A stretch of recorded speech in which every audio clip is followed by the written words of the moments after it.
Well, we'll get this figured out here shortly. Welcome, everyone. Thanks for joining us. CFT is presenting American Indian Historical Interpretation, a discussion around a multitude of subjects that we hope people can learn a little bit and enjoy, and maybe pass along some information about, what CFT decides to do in the future. Which, of course, stuff like this is really the most efficient way for us to provide a platform for tribal citizens in a virtual sense, because most of our friends and our board of trustees are spread out over 3 different time zones. So this is a good way to connect with everyone.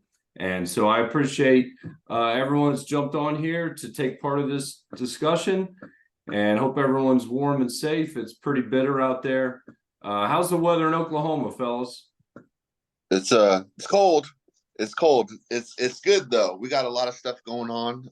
Saturday here.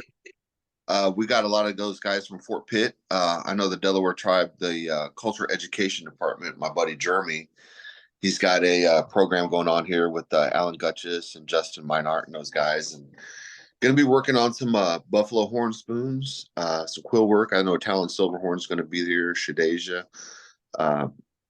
Buffalo horn spoons, quill work. I believe they're gonna be making some silver brooches. Okay. And some finger weaving, I believe. So it's a full day, or should I say full weekend. They're gonna have a 2-day program going on here, and it's looking good. It's gonna be a good weekend. And how's things going for you, Jake? Are you able to? Are you there? Yeah, can you hear me now? Yep. Thank you. Okay, perfect. I forgot the speaker on my phone went out this week. But yeah, it's been super busy. I was just finished this up last night, actually. And trying to stay warm. It is super cold out here, but I finished this up last night. Is Jeremy, are you here? That's that bandolier for that Yeah, I'm here, Jake. That's looking okay, cool. Good. Shannon's Yeah. progress on the strap. It's coming along real nicely. It's looking good. I'll shoot you a photo of it here in a day or two. Oh, perfect. Nice. Yeah. Are you guys yeah strap for the bag, Jake? Yeah, like a chevron Okay. strap. Nice. But yeah. It's been a super busy week. I just finished up everything for the museum exhibit next weekend. So everything's completely finished. All I gotta do is just pull the cover off, and then we'll have it on permanent display. So yeah, I'm so like relieved this week. Good deal. No more like staying up until 3 a.m. every day and then go to work next morning at 7. But yeah, Awesome. it's pretty good though. Like I said, now I'm just trying to stay warm. It's super cold in Oklahoma right now. Yeah, I think it's most of the United States. Hey, so let me introduce you guys, and I'm going to ask just a series of questions. If any of our listeners have questions, you can throw them in the comments. We'll get to those after we kind of get through our segment. We'll see how long it goes. It might be maybe an hour, depending on the conversation, before we get to those comments. It could be sooner, but feel free to drop those in there, and we'll get to them here eventually. So again, thanks for joining us for the CFT Caesars Ford Theater Inc. program. And we have 2 guests. Our first guest that you see on the screen is Jake Tiger. He's Seminole, and he's in Oklahoma. And our other guest, Levi Randoll, is a Delaware citizen, and he's also in Oklahoma. So I'll start with you, Jake. If you would, please tell us a little bit about who you are and some of the work that you've done as an American Indian interpreter. Okay, so my background, I am enrolled with the Seminole Nation of Oklahoma. Also Red Lake Ojibwe and Sac-a-Fox Nation of Oklahoma also. But I right now I work for the Seminole Nation Historic Preservation Office. My title is Cultural Specialist. Right now, for the Seminole Nation. I'm the band chief of the Tom Palmer Band. That's one of our 12 traditional bands in the Seminole Nation.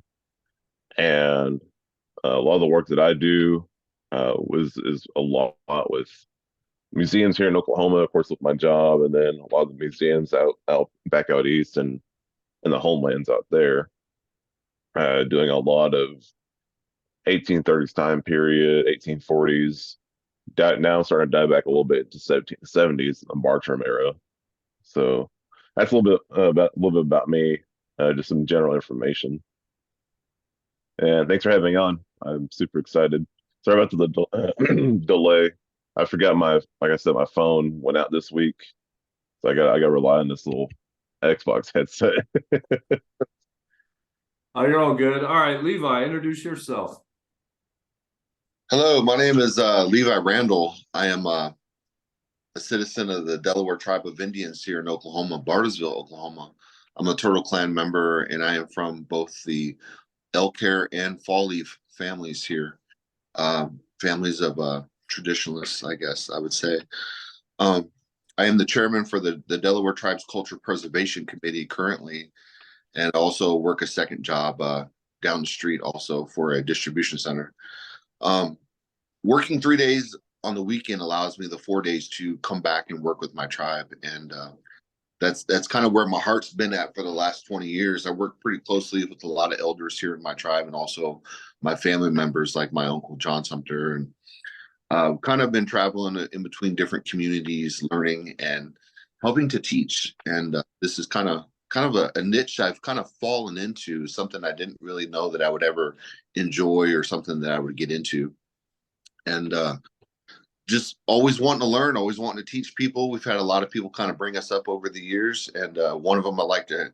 He's on here now, Jeremy Turner.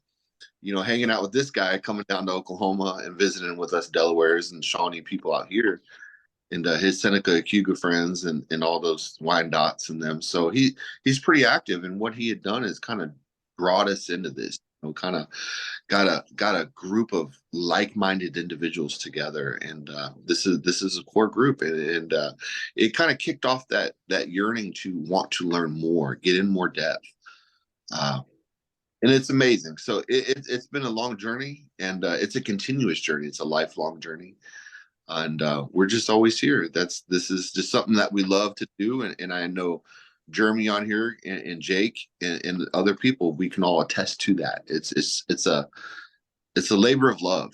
It really is something we just really enjoy doing. You know, I think maybe for those of the viewers that are a little bit unfamiliar with historical interpretation, why don't we back up just for a second, and maybe you guys can put in your own words what American Indian historical interpretation is to you. And just explain it as if, you know, we walk in the room and we have no idea, you know, what conversation we're jumping into here. So, Levi, would you help us with that first? Yeah. Well, we can start off by saying historical interpretation is really, you know, for people who don't know, it is helping people learn the history of the Native tribes, not just contemporary, but also historically, and also looking at material culture, different things like that. Gosh, it's important, very important work, and gosh, it's such a broad subject to even speak on. Let me see. It's very important for the public, the general public, to come out and to learn not just Native culture that you've read in a book, or even maybe things you might have read in high school, you know, or even been taught. It's important for our folks to be able to come out, real Native American folks to come out and help teach our own cultures and share that with you, and that you get a better, cleaner perspective of what the actual history of this country is, and also the people that are real people. You know, we're not relegated to the past. We're not historical figures, and we're not just people from the past. We're actually live, living, breathing people. And we have a story to share, and this is part of that. Where are some of the places that you've done this work, Levi? Well, working with Jeremy Turner and lot of those guys at Fort Pitt, Alan Gustis and Justin Minard, we've done some work at Fort Pitt there in Pittsburgh, Pennsylvania, some work at Colonial Williamsburg, done a lot of work with Jeremy around sites like Schornbrunn and just kind of traveling around. Done some work with the Museum of the American Indian. Gosh, we've done some work with the Museum of the American Revolution with Scott Stevenson. We've just kind of been traveling around also to the New York State Museum, the State Museum at Trenton in New Jersey. Gosh, just everywhere we go, it's something new. It's a lot of different places, really big museums that you might know, the Peabody Museum and things like that. Anywhere we go, we are absolutely ready to help teach, and we're all usually called upon to do that, take that role, and to provide a program, do that historical interpretation. A lot of different places, big ones, small ones, even just small town communities. So I'm gonna jump over to Jake, but Levi, in the meantime, why don't you think of one of those experiences that you just mentioned, and you can maybe get into some detail about the how it went and what guests got out of it, including yourself as a presenter. So yeah, Jake, what about you? Can you put this term historical interpretation into your own words, and then where have you done that work so far and as a young man? So for me, the kind of piggyback on what Levi said is the most important thing for me with historical interpreting is education. That's the main focus.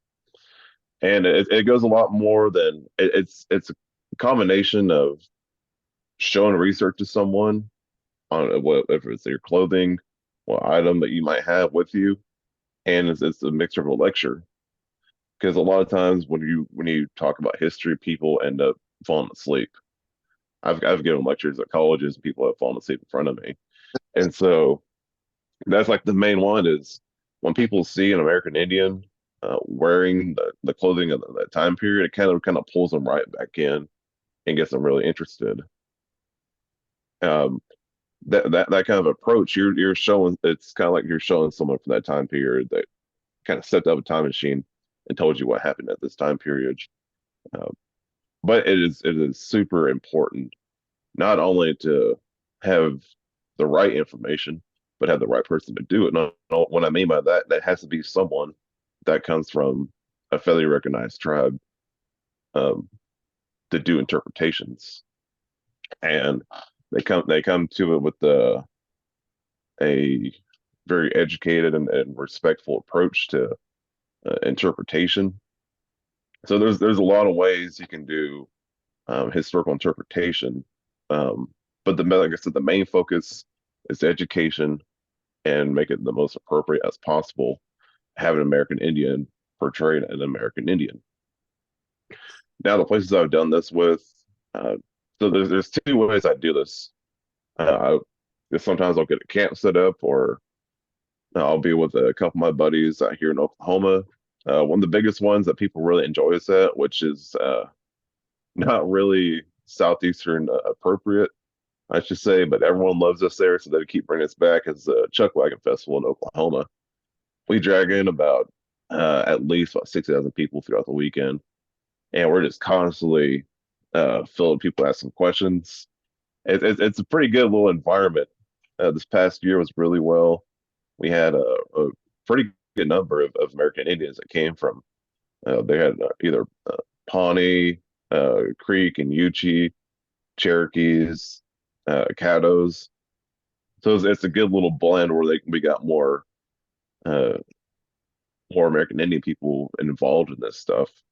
Now, of course, like with my work, we'll either go to Fort Gibson Historic Site, and I'll talk to the people about the removal, what it was like for us to come out to Fort Gibson, arriving on steamboats, and of course, places like Fort Washita. If Chickasaw Nation asks for my help, I'll come out there and I'll get the camp started and make everything look authentic, where it doesn't look like a fart. I just say there's so many people that put information out, and it's just like a hodgepodge of different time periods, and it's kind of cheaply done. So I'm very strict on history. Now, another way that I do um, uh, an historical interpretation is making items for museums. Like I mentioned earlier just now when I talked about finishing up a museum project, I make a lot of historic clothing from that time period, all done in historic methods also, where it's all 100% hand sewn. We're getting the right materials. I really don't mind where I give the museum and they kind of get a little bit baffled. I said, yeah, these outfits were materials I'm going to need at least 2,000 for a lot of this historical um, items. So I put a lot of this stuff on display where people can go out and see. So that way I can be there, um, out there, not having to stand out there in my moccasins. People can come by to a certain museum. So of course I have one at the Cowboy Museum that I did of uh, my ancestor Osceola, or a lot of people call him Osceola. Next weekend we're going to do an unveiling at the Seminole Nation Museum in Wewoka, and also currently under contract right now with the Gilcrease Museum in Tulsa, Oklahoma, and the Alabama Department of Archives over in Montgomery. So those are the ones that are in the works right now. Is there one that you've done an event that's really stood out as going well, and then could you explain like why, in your opinion, it did go well? The one that really went well, like I said, the one that I do, and I forgot to mention also, of course, I do Sorghum Day over in Milwaukee at the Seminole Nation Museum, and a lot of people enjoy that because that's right in the heartland of the Seminole Nation here in Oklahoma. But the one that goes really well, and they're really accommodating, is I would say the Chuck Wagon Festival at the Cowboy Museum. Like I said, it sounds really strange. You have a bunch of guys, my friend Noel Grayson and I. You have a guy that's doing 1710s Cherokee, and me doing 1820s Seminole, and we're doing a fur trade interpretations, and people really enjoy that. Um, because I think it's a little bit of a refresher to a lot of people. They don't really get a lot of exposure of the southeastern or eastern woodlands look out here in Oklahoma. Man, it's just filled with people that are kind of get tired of seeing powwows.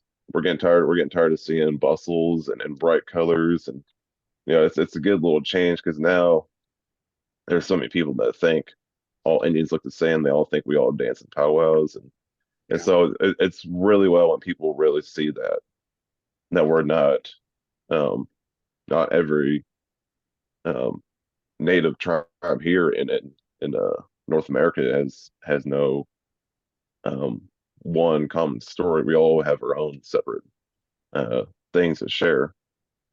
So I would say definitely the Cowboy Museum. They're really accommodating. They're super respectful to us. And I mean, like I said, they enjoy us. They keep bringing us out. This may or probably be our fourth year going out there. Cool. Well, yeah, we'll get back to those experiences in just a minute. I'm going to flip it over to Levi, and he can tell us about one of the positive experiences that he's done. Well, one of the ones I do want to speak on is one that we had done in conjunction with Fort Pitt.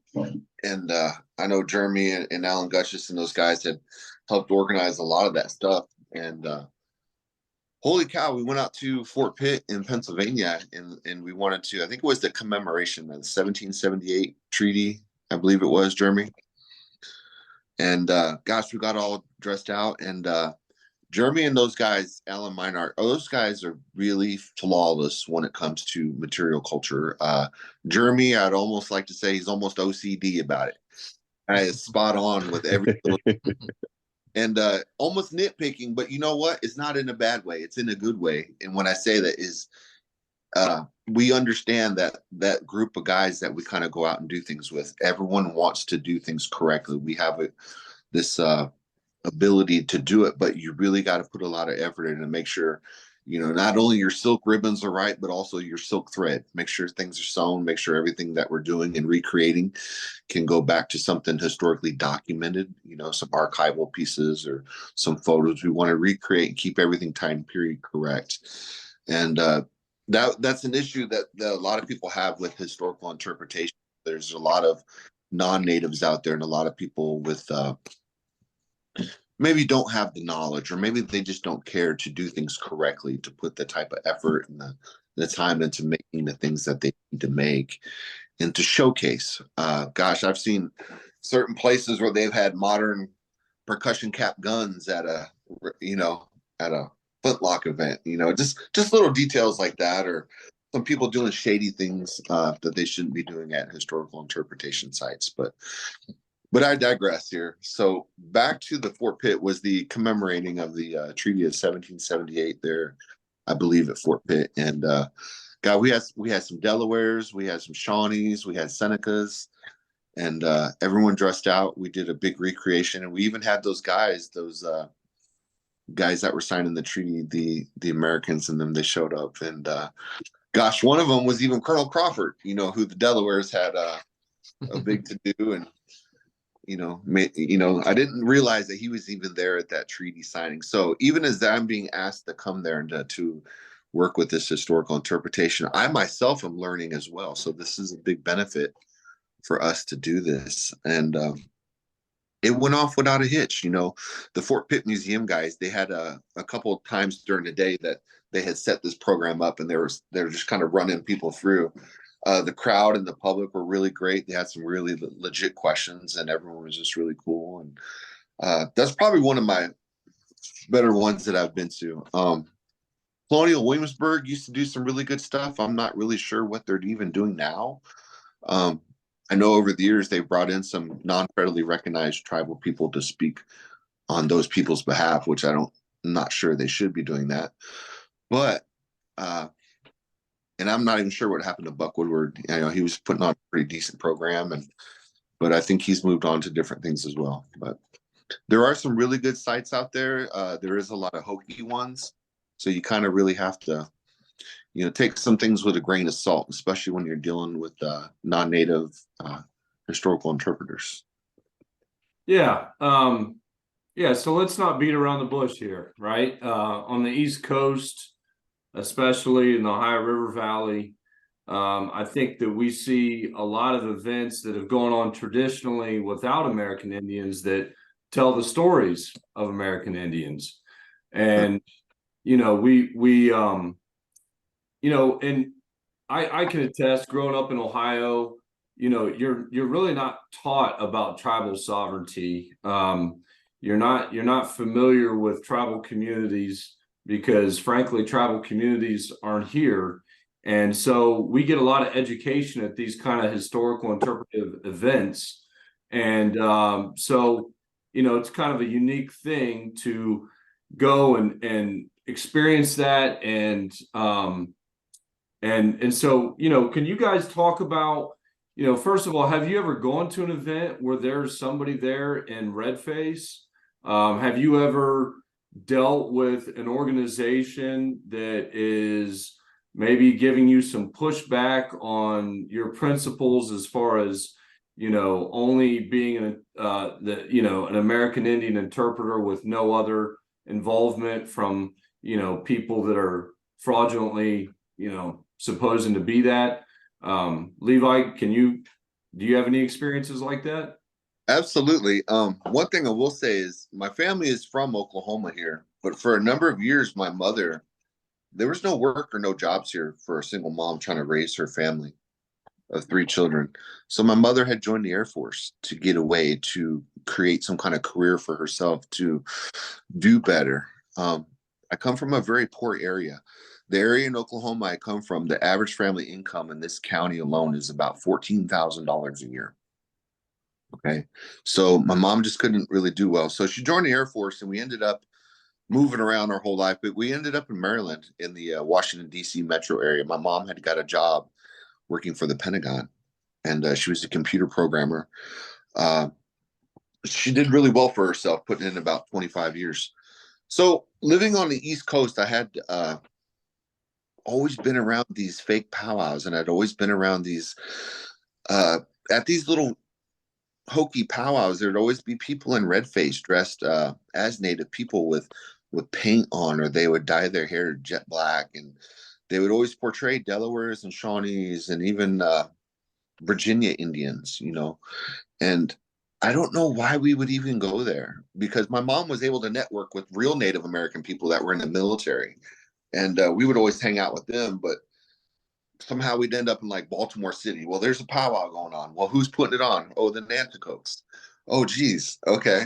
So we had nothing better to do, I guess. And we were just searching, yearning to be reminded of home, So we would go, and gosh, their music was awful. The red face is awful. A lot of people there in attendance, even non-natives dressed in red face, talking poorly, talking badly about Native people. And we never understood that. And it's like, you're talking bad about us, but yet here you are portraying us. And it was, as a kid growing up, it made me really angry. I didn't understand that. I was always raised to be very proud of being Delaware. My grandma and them, all her family, the 9 brothers and sisters, all full blood Delawares, and very traditionalist people that spoke their language. And here we are on the East Coast. We're like out of sight, out of mind. There's no Delawares out there. Okay. There's no Native people really around where I grew up out there in Maryland. So to see stuff like that is a mess. And like I said, we would go around to different events in Virginia, different events in Pennsylvania, and even New York State. We would see these hokey minstrel shows, and we didn't really know what to say. It just kind of, but it would tug at us, it would bother us. And and it's the same deal. When you say red face, I put fake tribes in that same category as red face, because they're non-native people, in my opinion, non-federally recognized tribes that are portraying to be Native people, and they're damaging us. They're doing a lot of harm to us. Okay. I put those two in the same exact category. Gosh, Kane, there's so many examples. I wouldn't know where to start. Jake, maybe you can, but I even see it here in Oklahoma, where I live at now. It's just everywhere we go. It's all across the U.S. It's like the Native American population is out of sight, out of mind. So really, we have everybody trying to speak on our behalf and speak for us, and they just do it in some really bad ways. I've seen it all. I don't know how grotesque we could go into some of the details of some of these events that they put on, but we've seen and heard it all. Kane.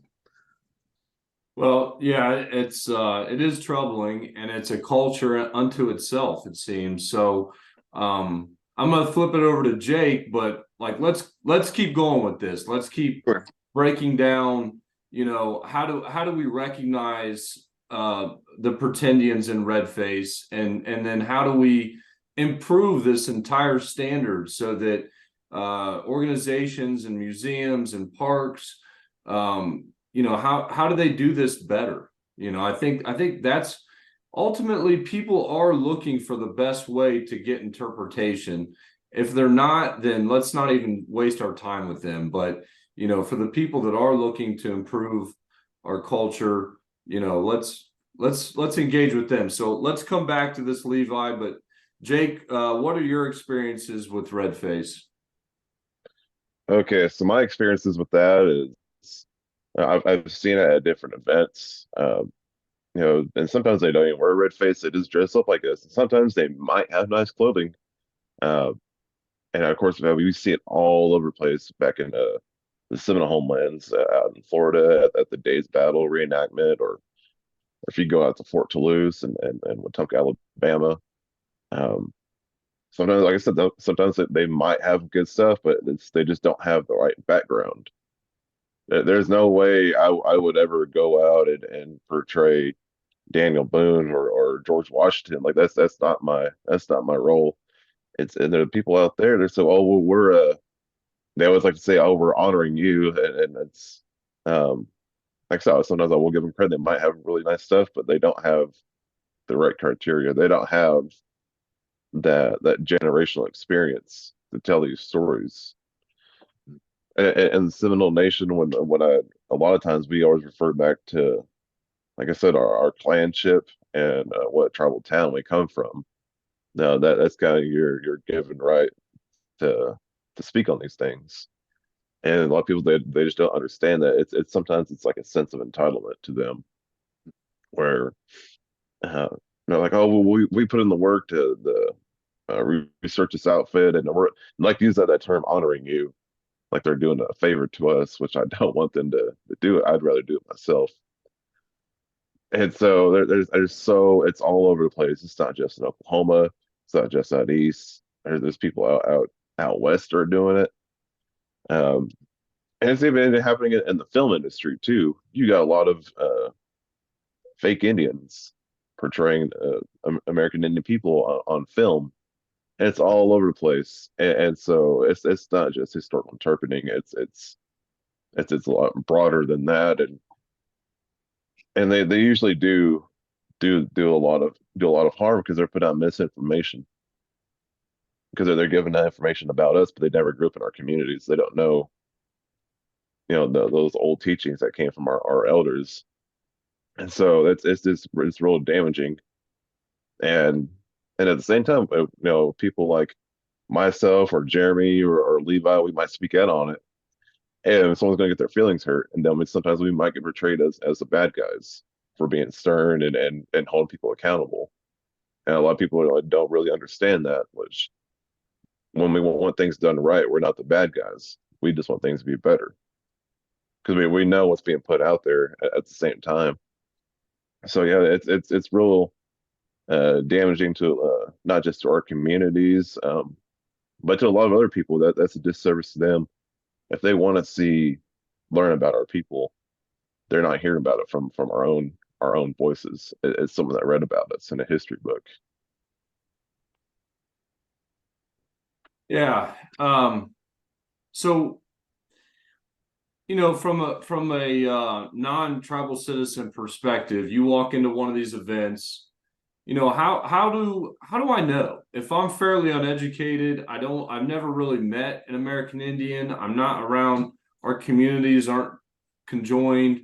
Like, how do I know the truth in these situations? And is it okay to just bluntly ask? And have you had people approach you with these kind of questions? And so how do you handle that, Jake? And please share.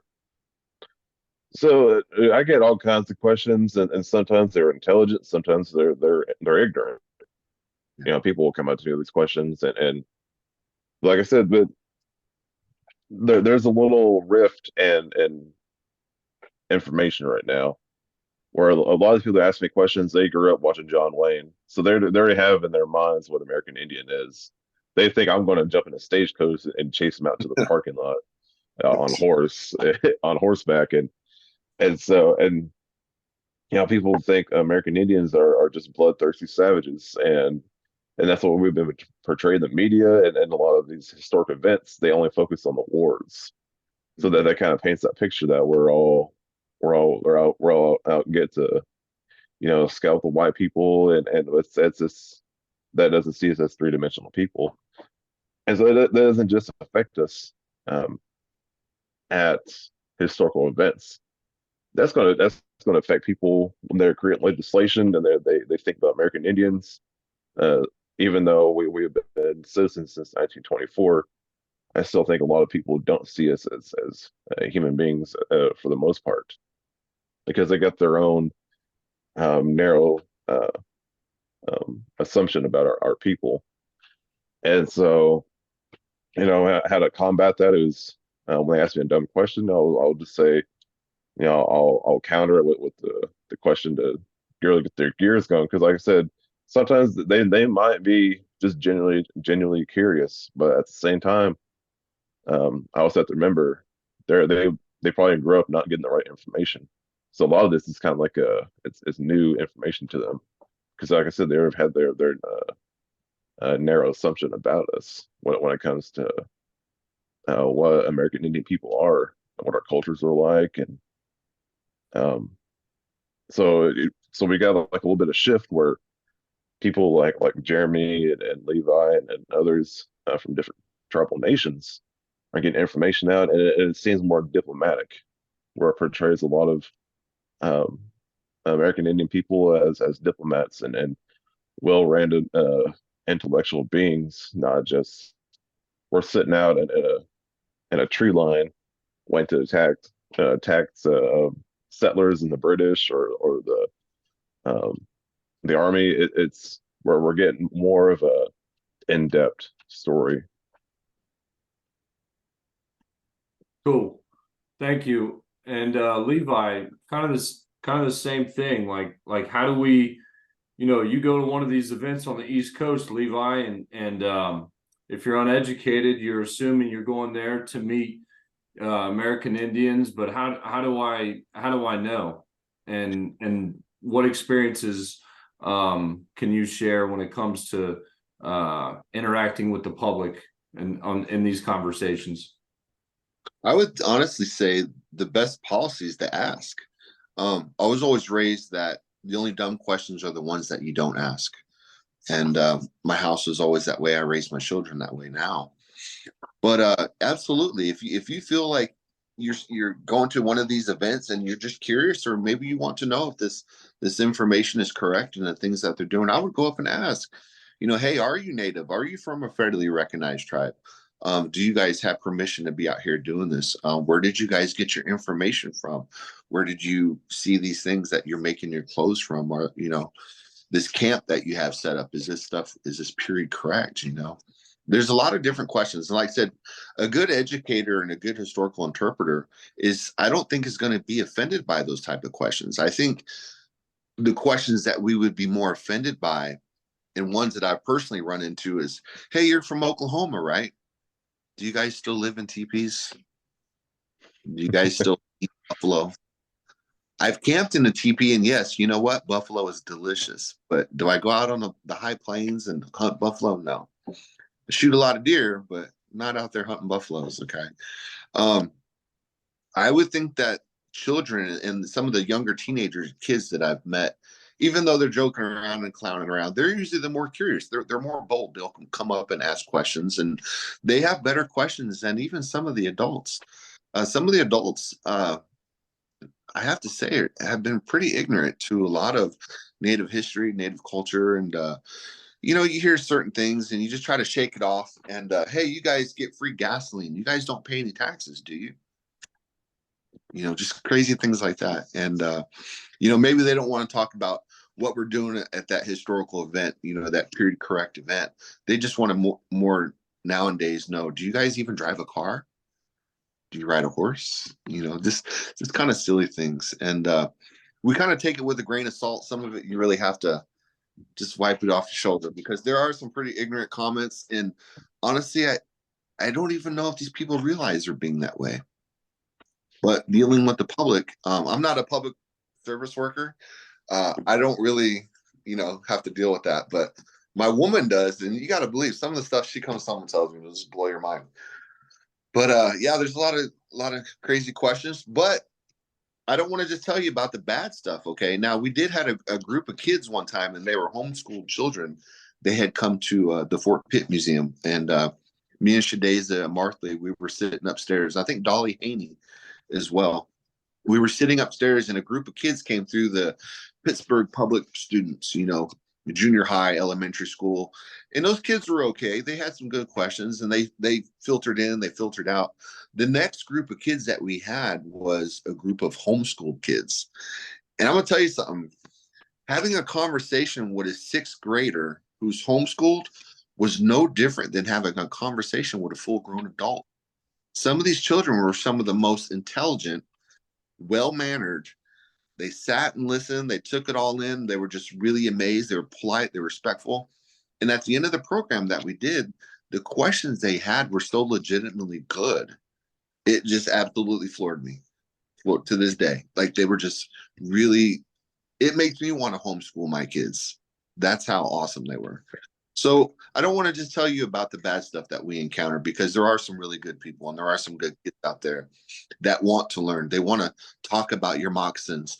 And if you have a bow and arrow shoot, they want to shoot that bow. They want to do things like that. And they just want to look at those guns and those bandolier bags, and they want to look at all the cool stuff, And as a historical interpreter, as teachers, our job is to help make that happen. They just have those really good inquisitive minds. But I would honestly say some of the sillier questions, they don't come from the kids. They come from the adults.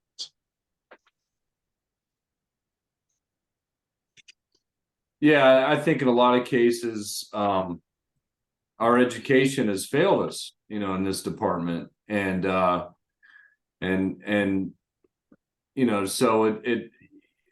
it just makes these events and these interactions so much more important, in the time that's spent there, having those conversations.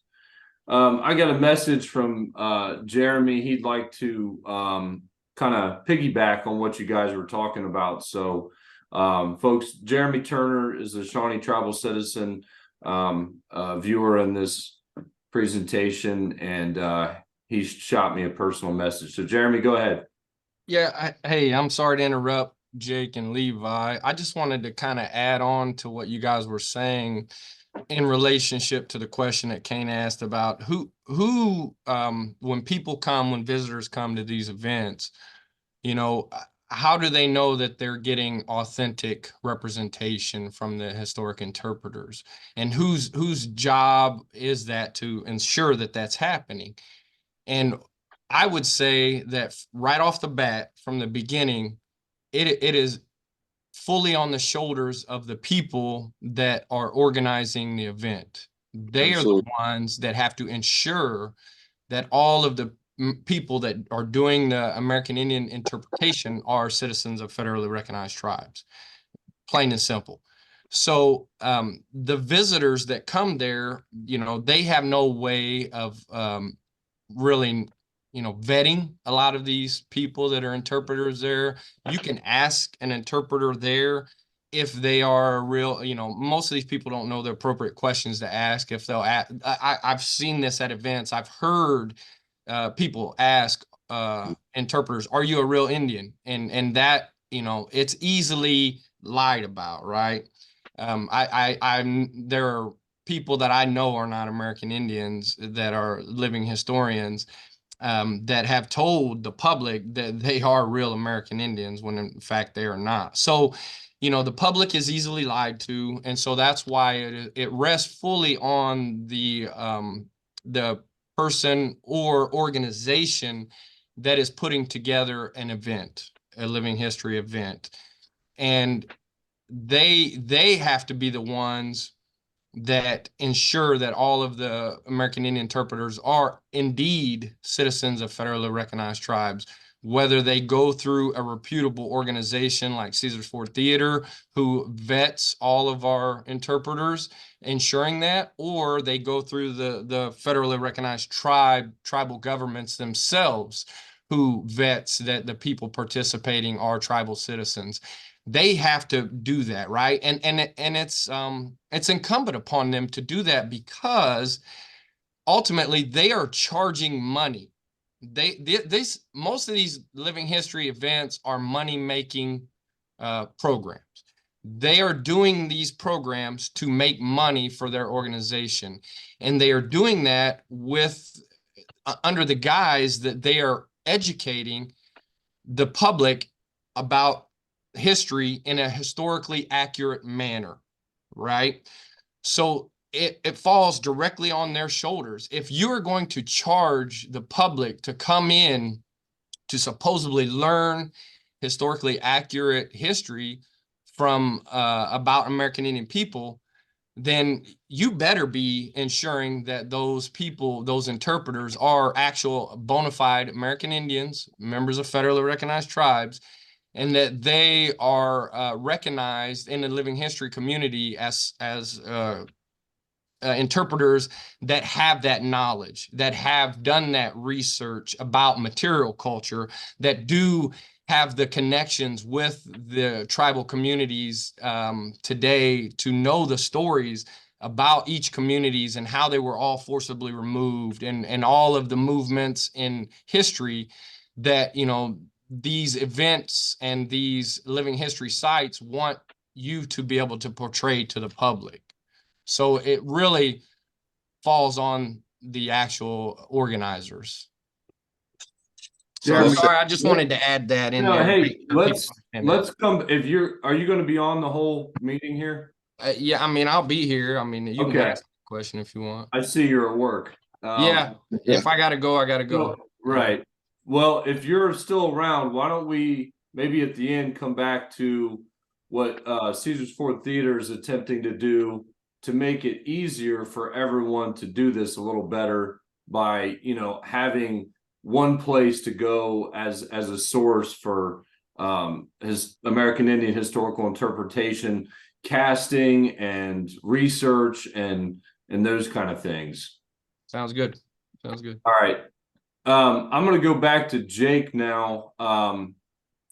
And, you know, I don't know, maybe you guys want to lay it out there, you know, as far as like your tribal homelands and some of the areas that you've done your work. But I know from just getting to know Jeremy and some other people that do historical interpretation, I've seen firsthand that folks that are currently occupying these spaces do not like to be told exit stage left, if you will, because an American Indian would like to speak for himself or herself and their community in front of the public. So, you know, why is it, do you think, that some of these folks that claim to be honoring quote unquote Native Americans by doing this pretendian red face shtick, why do you think they get upset and push back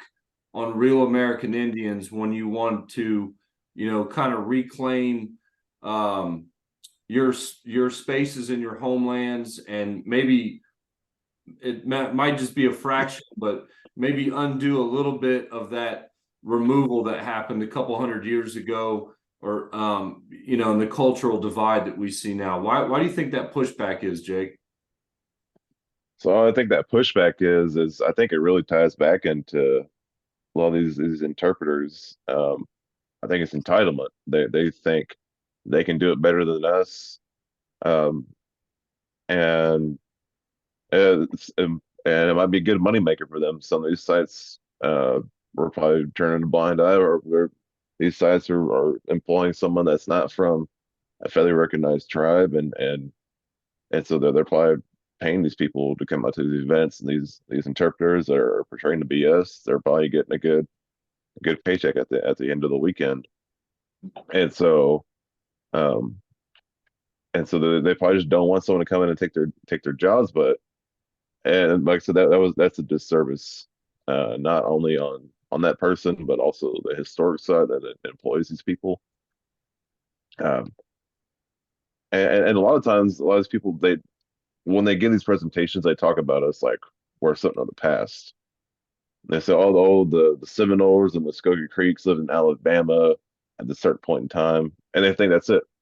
They really don't mention that there's at least about 150,000 of us out in Oklahoma, and so um, they kind of talk about us like we're a relic of that time period, and so now we got people in Oklahoma. We're starting to um, get our arsenal ready to go back and reclaim a lot of this stuff.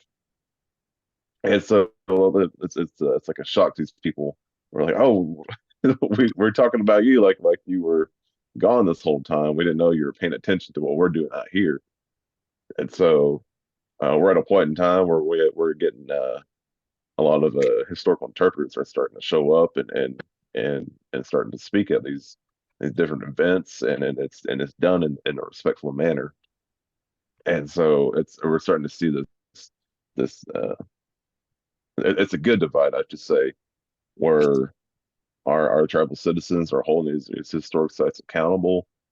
You know, we're kind of saying shame on you for reaching out to these people. You could have reached out to us out in our home or in our new lands and notified us. And so now we're getting more of our own people into the front doors of these places, and we're getting the right information out.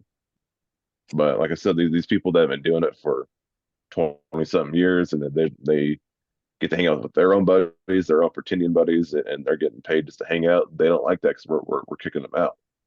It's like our own removal for them.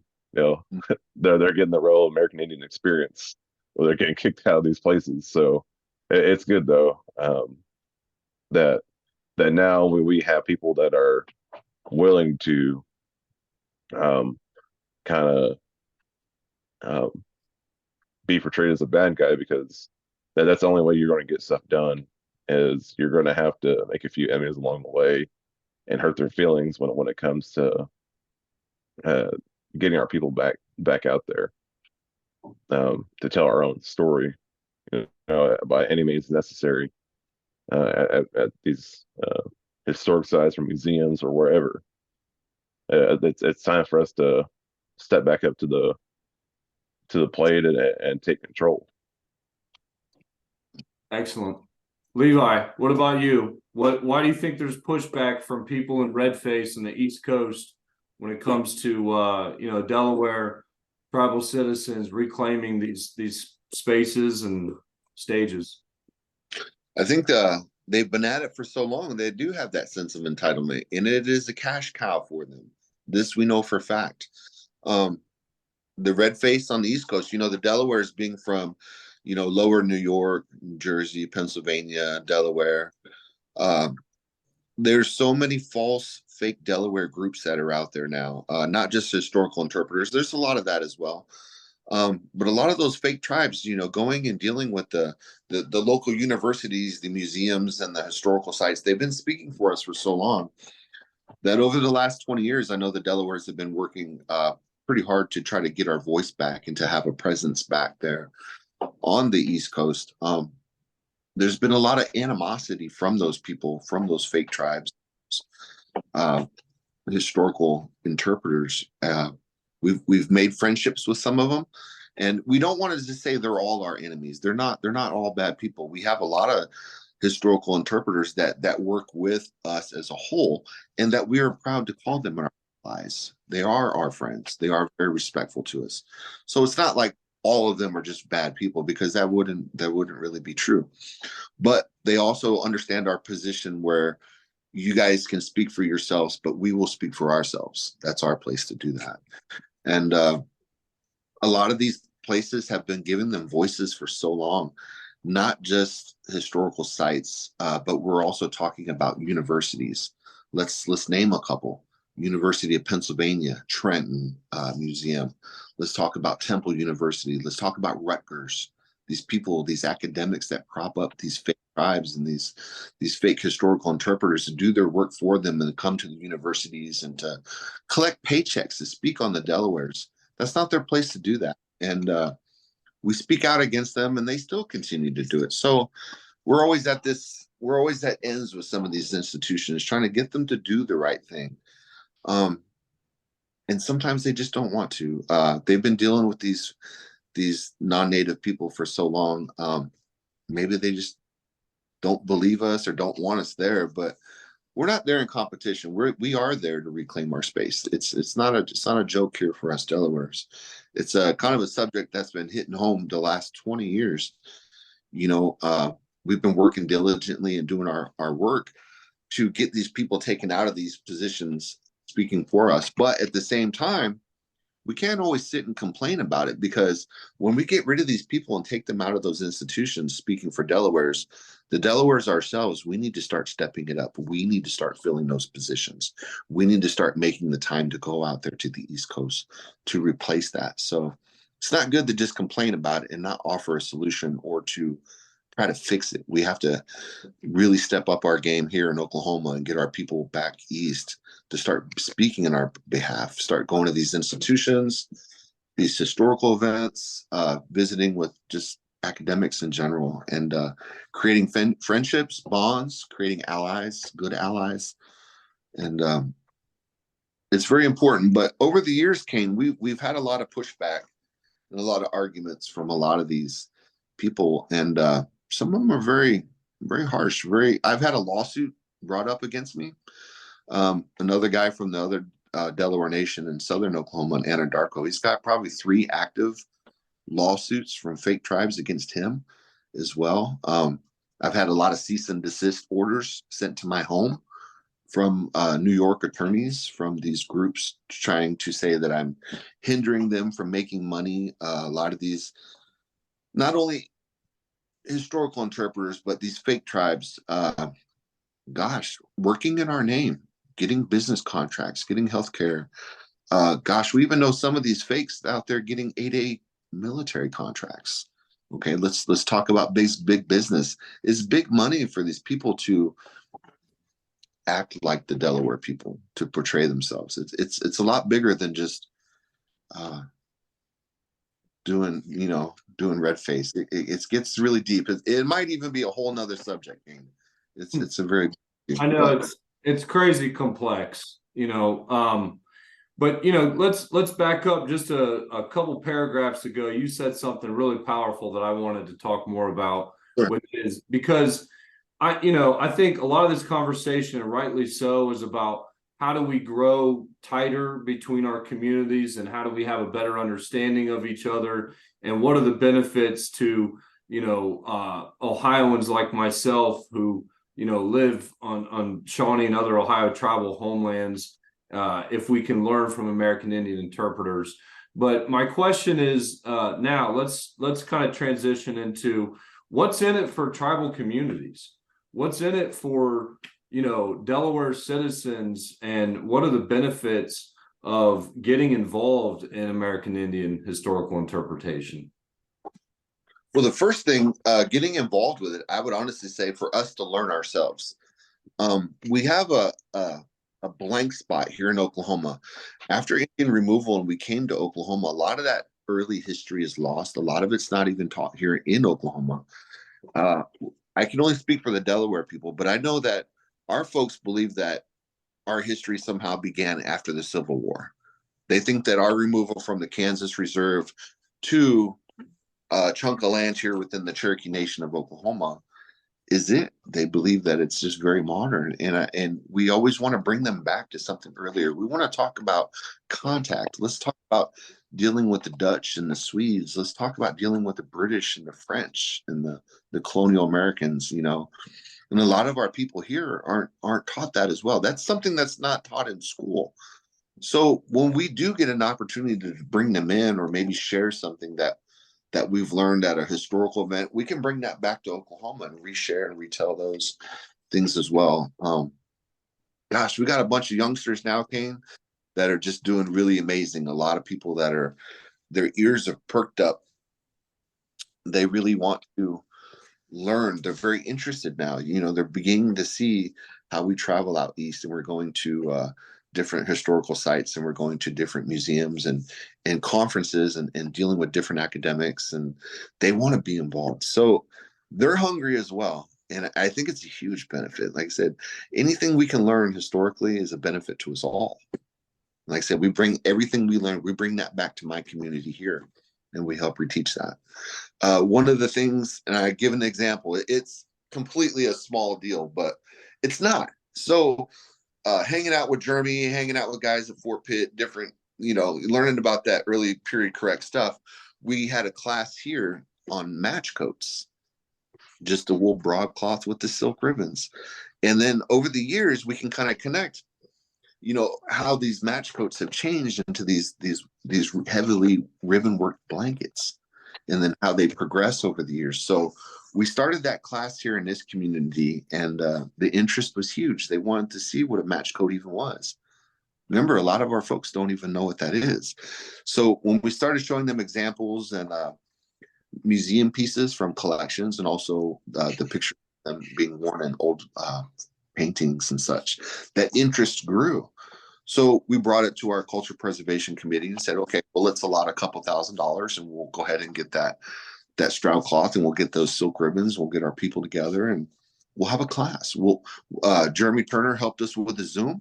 He did about an hour-long Zoom talking about the historical part of that material culture, that match coat. And then we got that class started. And it's amazing to see the interest and just how much people love doing stuff like this. So it is about learning. Okay? It helps. Absolutely. It's important for our folks to go out east, learn, to help teach, and then also whatever we can get, bring that back home to our community here in Oklahoma. It benefits us all. Do you think that interest is growing?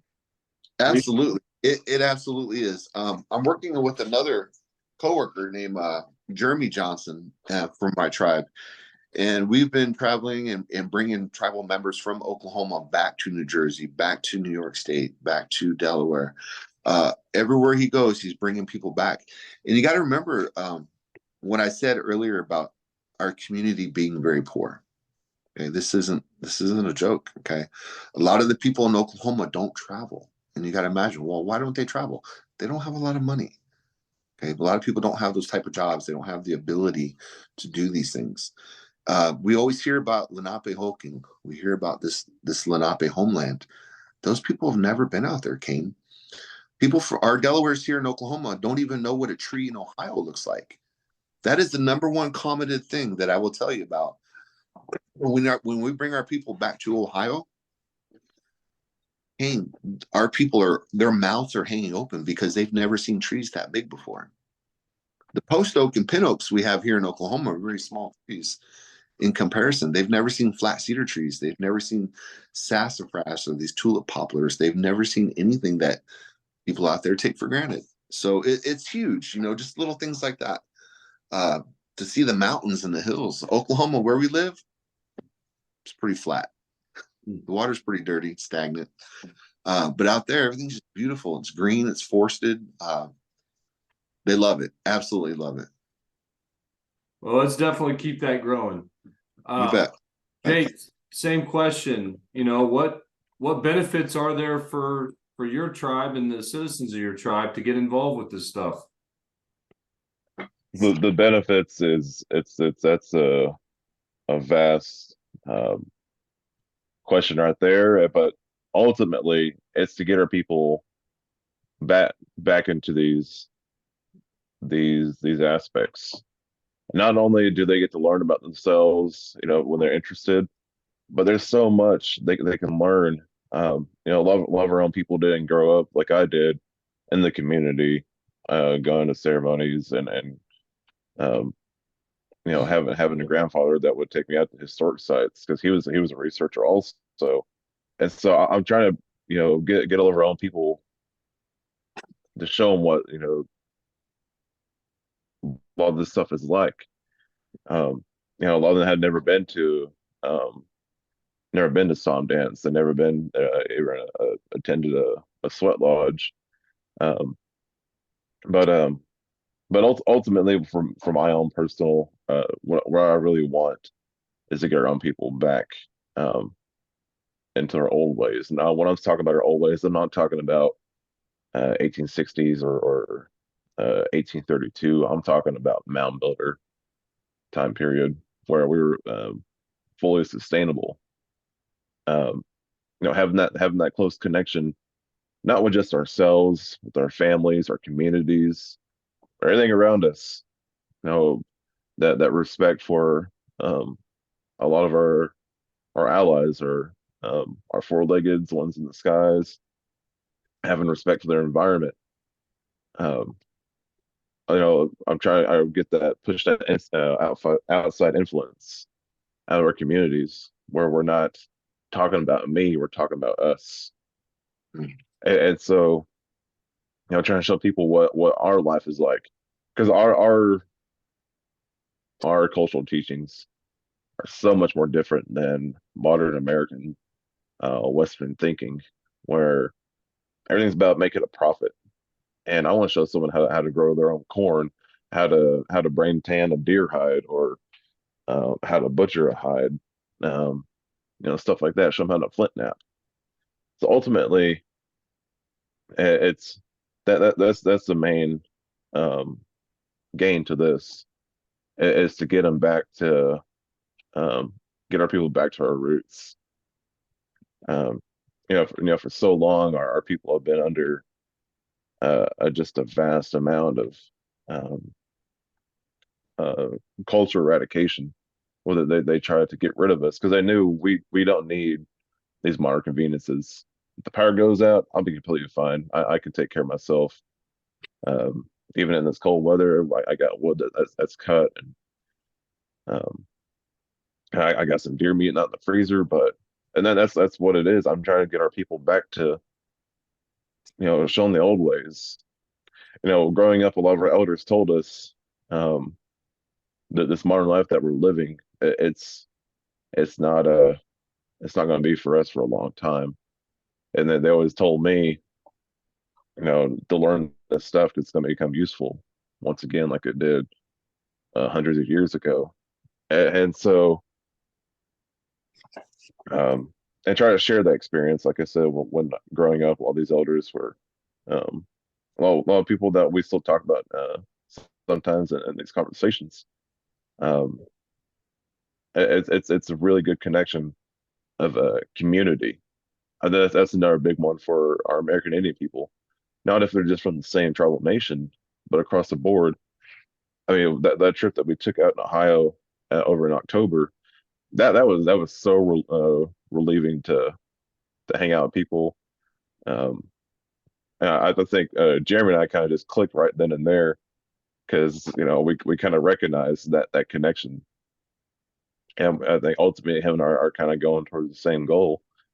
Um, of just getting education but finding a community, people with like-minded basis. And so that's one of my favorite things is coming across different interpreters, tribal citizens that have that same background. One story I'll speak on to him real quick. My good friend Brian Cepeda from the Seminole tribe of Florida. He does a lot of the same work. Him and I, we had been friends. We met through social media. We had just met each other in person uh, back in April of 2022. That first initial conversation, you would have thought him and I had been best friends for 10 years. It's that connection. It's we kind of just click, and that's what I really want our people to get back to is community, being self-sustaining, um, being respectful to one another, and sharing these different ways. 'Cause at the end of the day, we all have our own common ground where um, just talking about different conversations where, if we talk to someone from the Plains tribe and they talk about brain tanning, they're going to talk about, how we do a dry scrape. Or out in the East, we talk about doing a wet scrape. So, that kind of stuff where we're sharing information amongst each other. But that's just so important. Get our people back into a lot of this stuff, to show them, people ask me, can you make me a pair of moccasins? And I tell them I can, but it's not going to be with tandy leather. It's going to be with brain tan deer hide. Or someone's going to ask me, I get a lot of requests about teaching bandolier bags, because when we're with the bandoliers, people always want to hear about that. But to me, when I tell people, I said, I'll teach you how to do bandoliers, but I'll teach you how to do the first bandolier. We'll do it with the twine bag. And so, when I'm going to tell you the story, when I tell a lot of my citizens or members of my nation, I'm not going to tell you chapter 8 in this book. We're going to start from the beginning. We're going to get started in the mound builder era and tell you how the story began, why we do a lot of this stuff. And so that's one of the main gain is information, being self-sufficient, and community. Those are the three main goals for me, and into living history, or as someone that's trying to share this stuff. Thank you. Yeah.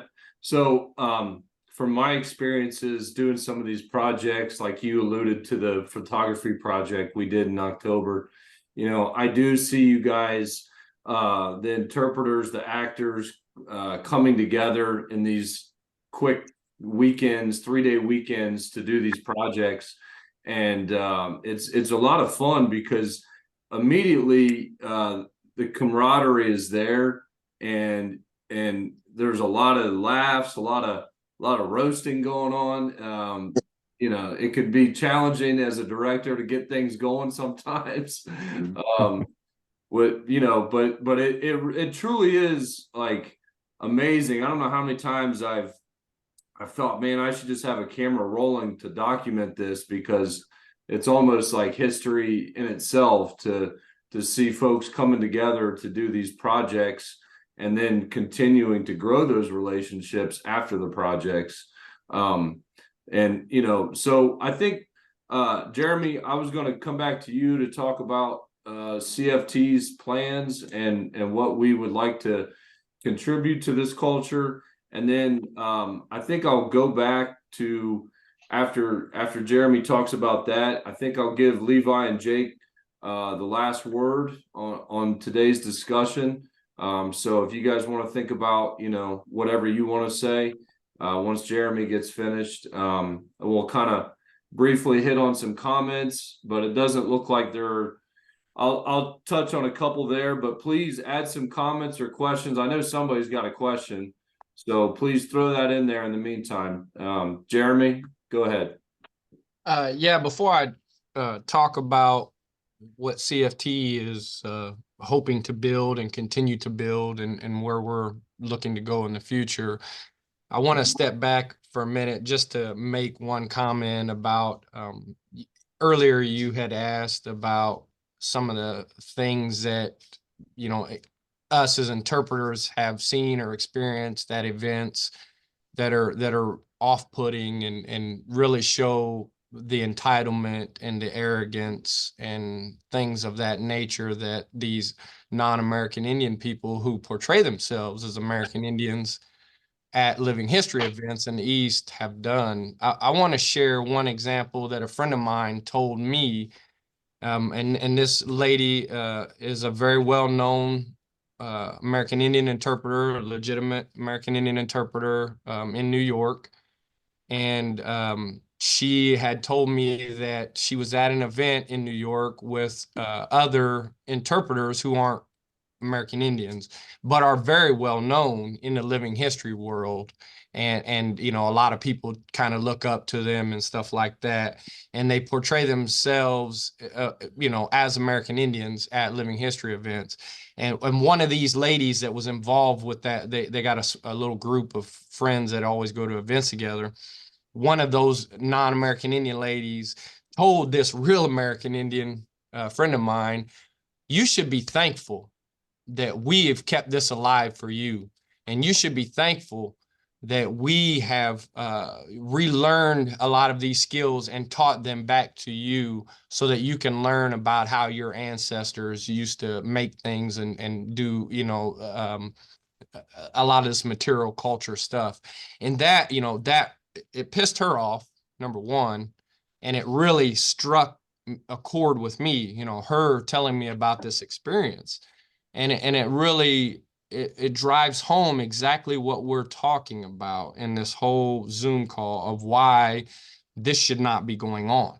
You know, it's absolutely wrong, and anyone that supports that and thinks that that's okay to have that mindset and to portray that is warped. Their mind is warped to think in that manner. You know, so I really wanted to point that example out and show how we need to continue to push this shift away from non-American Indian people portraying themselves as American Indians at these living history events. You know, especially it's one thing if, you know, a group of friends want to go out into the woods and dress up as Indians for the weekend and go and camp out and all of that. That's one thing. If they want to do that, they, you know, that's fine. It's a private deal. They're going out by themselves. But when it comes to any public event, especially, you know, a lot of these events incorporate a Friday school day where they are bringing in thousands of school kids, mostly elementary age school kids, under the auspices that they are teaching them accurate history about American Indian people. When you bring that into it, it throws right out the window the ability, in my mind, for non-American Indian people to be interpreting themselves as American Indians. In any living history site, any museum, any place like Colonial Williamsburg that thinks that's okay to do is wrong and is wrong. And that's why we are going to continue to up the bar at Caesars Ford Theater. and make sure that we are giving tribal citizens the opportunities to do those programs, you know, to reconnect with their homelands, to be, like Levi said, to go out to their historic homelands and be involved and connected, reconnected with those places that their families were forcibly removed from against their will.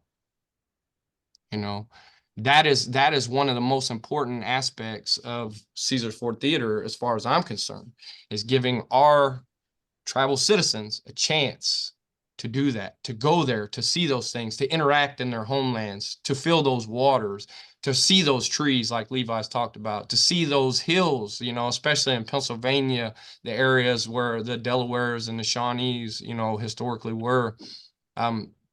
That is important. Along those same lines is, you know, American Indian people aren't born with this cultural knowledge of this 18th century material culture, you know.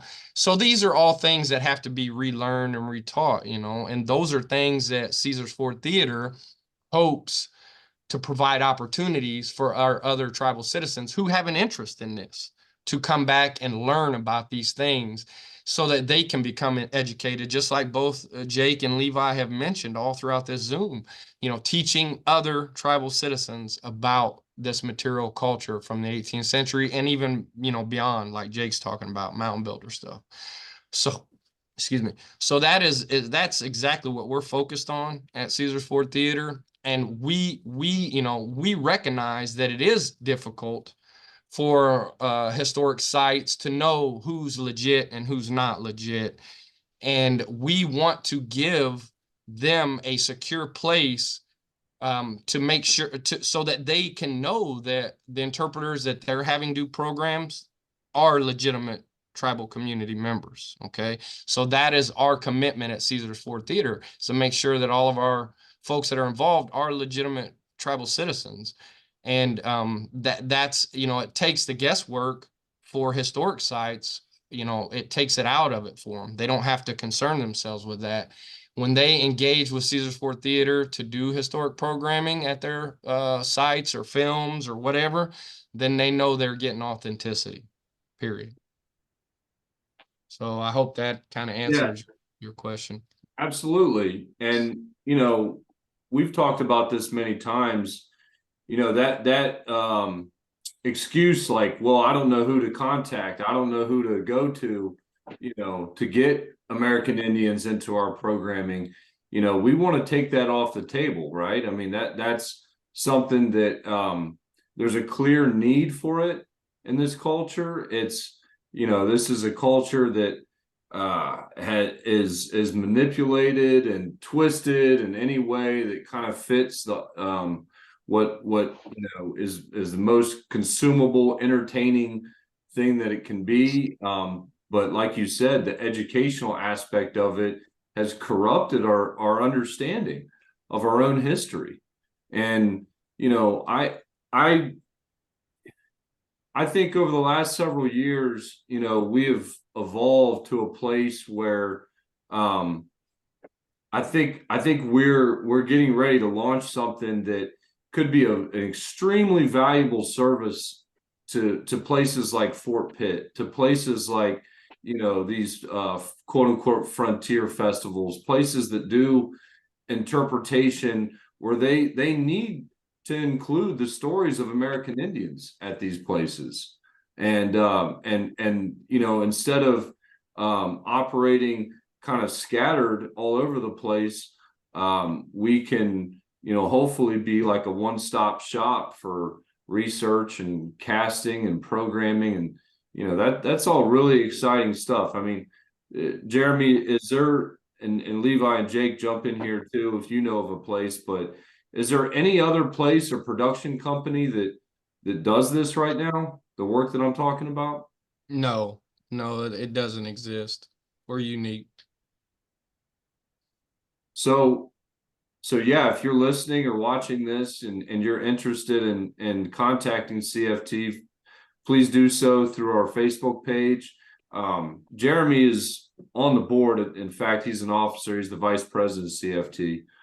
So yeah, that could be a whole nother presentation. In fact, about a month from now, Jeremy and I are going to have our own kind of discussion about specifically what has happened here in the Ohio Valley over the last 50 years with education and entertainment and how we can improve things. So maybe we'll come back to this next month.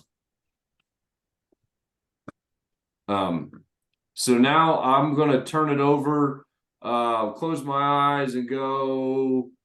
I was closer to Levi. So Levi, why don't you go first with the last word here, and feel free, it's 11:30, so feel free for the next however long you want to go, man.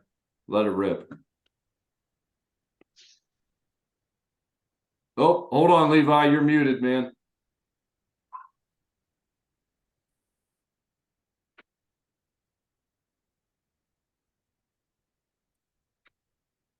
Hold on 1 second. Okay, there we go. Is that better? You're good. Not better. It's good. Yep. Okay. Well, Kane, I want to say thank you for having us come on your Zoom and talk and share a little bit about stuff that we know. Jeremy, you as well. I know you guys are doing really good stuff at CFT, and I want to appreciate you guys for having my woman Andrea come out there and help out where she could as well. And this whole family here, my children, my woman, we're always down to go, help out where we can. And there's never any kind of need for thanks or even a pat on the back. We're those like-minded people that are here to help out. We believe in the things that we do, and anytime we could chip in, help out, we're already there. Like, count us in. So but yeah, this is a good conversation, and Kane, these type of conversations need to happen, and I appreciate you again, for giving us that outlet, giving us a voice here. Like I said, for years and years, Native American interpreters, Native American people in general, we've not had that type of voice, and now that we're able to get out there a little bit more, be seen, to be able to share things, and it's positive. It's really good. There's a lot of hard work ahead. That I already know, but we're down for that. We're ready to do that, and I think all of us are. So again, I appreciate your time, Kane. Thank you. No, thank you, Levi. We need to do more work together. We haven't really been on the ground together doing a project, and so I'd like to get you here to Ohio as soon as possible, and so we'll talk about that. Jake, your turn, man. Just for my closing statements, of course, once again, I just want to thank CFT for putting this on, and to you, Kane. It's always it's never easy putting together an event like this. If it's in person or Zoom, I know how much work goes into that kind of stuff. So I appreciate you and of course Levi for joining me on here, and having Jeremy and all the people here that listened in, and hopefully we kind of change your minds a little bit, or might have piqued your interest, and maybe you might want to start doing your own research, um, and continue to support us in these efforts. Because we're kind of rolling we're rolling at a pretty fast, and I don't think we're going to slow down anytime soon with this kind of stuff. And we're trying to grow our numbers, and but for the most part, like I said, just thank you to everyone that got on and listened to us. This is the right way. In our culture, if someone's speaking, we just stop and listen to them. We don't interrupt them. We let them have their word, and then we can have conversations where it's mutual. We might have found some common ground on all this stuff. And so yeah, I appreciate everyone out here in CFT, and I had such a great time back in Ohio. I still think about it in January, where we met up at Jeremy's house, and him and I were talking all the way from his house to Kane's place, and all the hospitality you guys showed to us. But yeah, that was a great experience. And so I'm always, looking for that connection to, hang out with like-minded people. Like that day we hang out sitting at your table, Kane, and it was just you and Jeremy and Jason and I. We just sat there and talked, and that's kind of stuff I yearn for. It's just good conversations with a lot of good people. And so, um, but yeah, thank you everyone, and please just keep learning. There's so many routes you can take with this. Um, just to come at it in a respectful and humble way, and be kind of open-minded to a lot of the stuff too. And if it's your first time learning about it, and if you need help, feel free to reach out to me.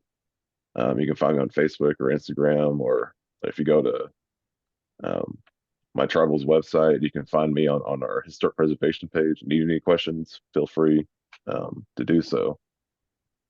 But but with that, I'm going to say Mado. Thank you. Yeah, thank you, Jake.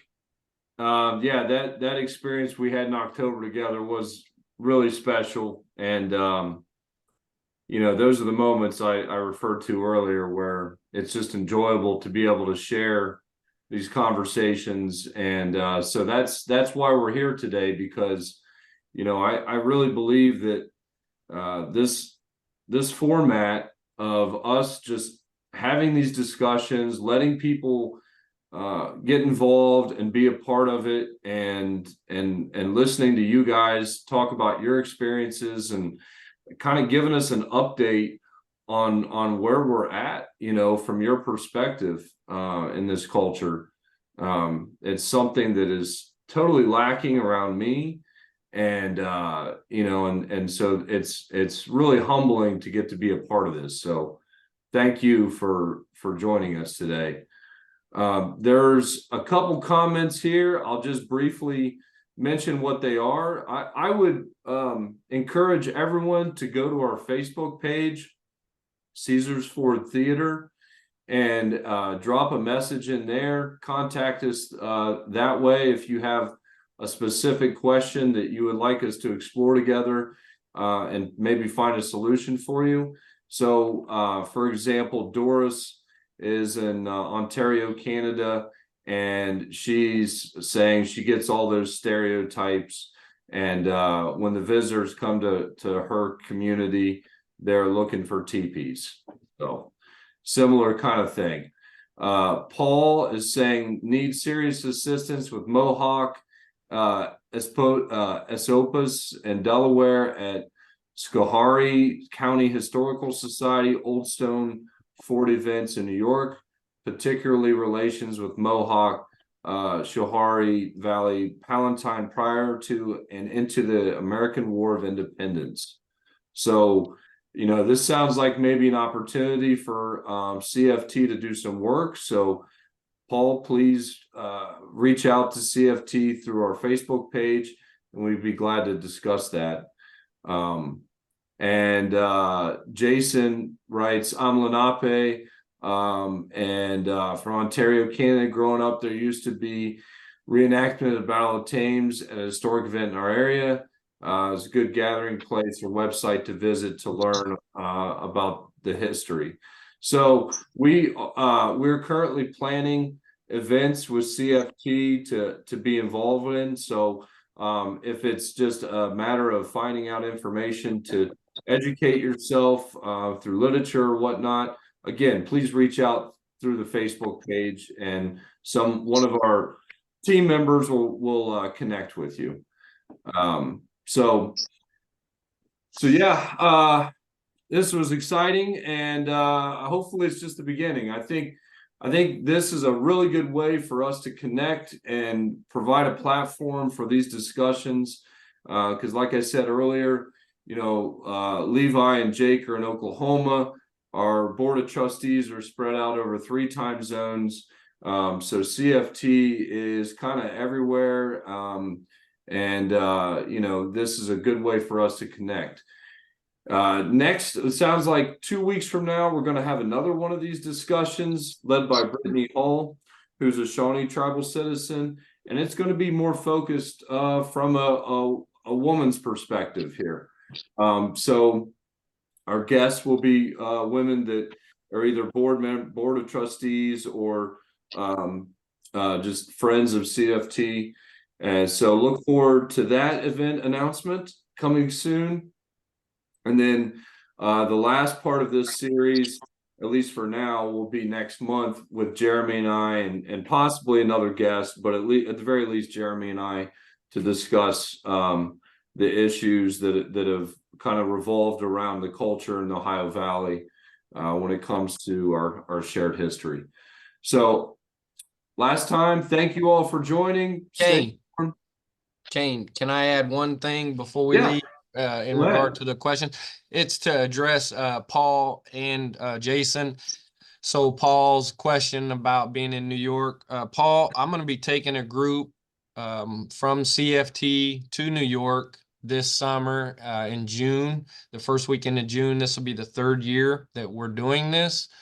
And Xavier, who's on here, is also on the board of trustees of CFT. Last year was his first year. He'll be there again this year. But we will be taking a group of living historians, the core group being from all of the 5 Delaware communities, with a few Shawnees thrown in the mix and a Navajo or 2 as well that are involved in this. But we'll be going to historic Huguenot Street, which is if you're from New York, Paul, I assume you probably know where that's at, up in northern Mohawk, or the Hudson River Valley. And we'll be doing a program based on the 1670s Esopus Muncie community that lived there at historic Huguenot Street. So I would suggest, if you're interested in that you would come and visit with us there, see what CFT can do, and then you can contact us to work out details of the event that you wish to put on. Also, Jason, if you can make it down from Canada there to New York to visit, and do that, maybe we can even get you to participate. There will be a couple of the folks from your community there that will be participating, like Teresa and Andy Jacobs and a few others. So you'll know a few of the people there, but if you can get it down there to New York to historic Huguenot Street in June, we'd love to see you and you can experience it firsthand. And then also one other event off the top of my head that we're in the works of organizing is later on in the summer. It's going to be in September. I'm in talks with the Museum of the American Revolution at Yorktown Museum in Virginia. And they are wanting me to bring a group of living historians out there to interpret Shawnee history during basically Lord Dunmore's War, 1774. So I've already been putting together a group of folks that will be going out there to participate in that. Brittany is one of them, who Kane mentioned earlier, is one of our board members and a Shawnee tribal citizen who will be doing the next Zoom presentation as well. So those are things that Caesars Ford Theater has in the works. And if you can make it out to any of those, I think you guys will be happy and enjoy them and be impressed with the quality of the living history interpretation and the historical accuracy. So that's all I wanted to add. Thank you. Oh, yeah, thanks, Jeremy. Yeah, it's a good time. It's a good time. So again, next 2 weeks, we'll have another one of these, and a month from now, we'll conclude this short 3-part series. And this went great. I think this was beneficial to everybody. And so this might just be the beginning of a regular discussion on Zoom that we open up for everybody. So awesome. Well, again, everyone stay safe, stay warm. Look forward to seeing you the next time. Have a great weekend. Thank you. let me see. Farewell.